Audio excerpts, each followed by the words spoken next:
मित्रों, आज एक योग के विषय में चर्चा करते हैं जो षड्यंत्रकारी योग होता है।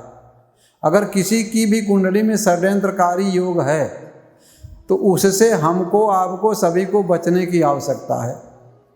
षड्यंत्रकारी योग बनता कैसे है? जब भी मंगल, शनि, राहु ये तीनों एक साथ होंगे और इनके आगे पीछे पापी ग्रह होंगे तो षड्यंत्रकारी योग बनता है।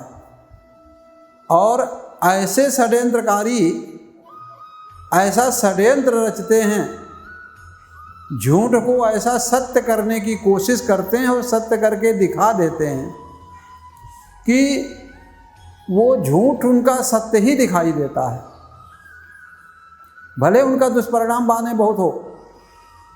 लेकिन मैं आपको एक उदाहरण पेश करता हूँ।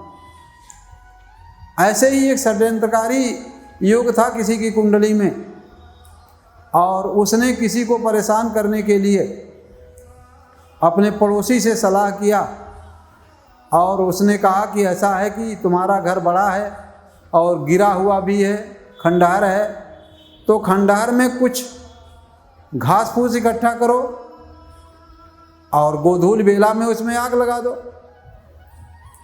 और उसने वही किया।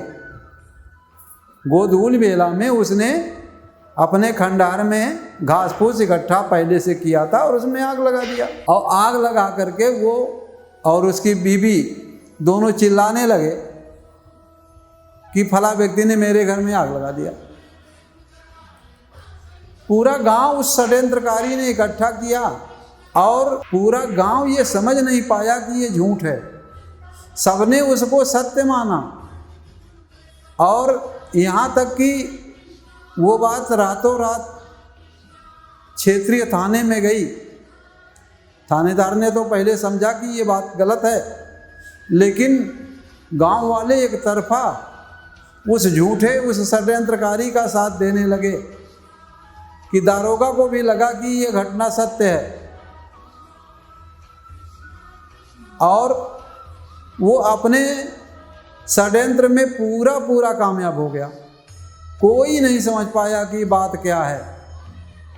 वही षड्यंत्रकारी दूसरे को फंसाने के लिए रात में गांव में जैसे ट्यूबवेल खेतों में लगे होते हैं, तो उसमें अपने ट्यूबवेल से सामान चुरा लाया, रात में अपने घर में रख लिया। दूसरों को भी खेत थे आसपास में। एक व्यक्ति शाम को लगभग 3 बजे आता है, दोपहर के बाद, और कहता है कि मेरा खेत सींचना है। बोले तुम चलो, मैं आ रहा हूँ।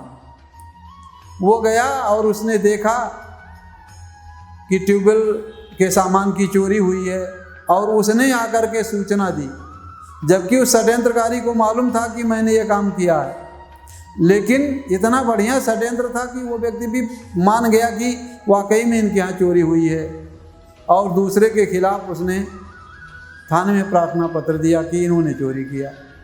मतलब ये षड्यंत्रकारी योग होता है। झूठ को सत्य में परिवर्तित करना इनका मेन मकसद होता है और उसमें ये कामयाब हो जाते हैं। तो आपके मित्र हों, आपके रिश्तेदार हों, आपके परिवार के लोग हों, अगर इस तरीके का षड्यंत्रकारी योग है तो ऐसे व्यक्तियों से सावधान रहने की पूरी आवश्यकता है। और अभी तक के लिए बस इतना।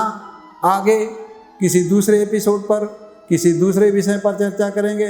तब तक के लिए मित्रों, हमारे चैनल को सब्सक्राइब करें, बेल आइकन को दबा दें और अपने मित्रों और अपने सहयोगियों में अधिक से अधिक इसे शेयर करें। जय महाशक्ति।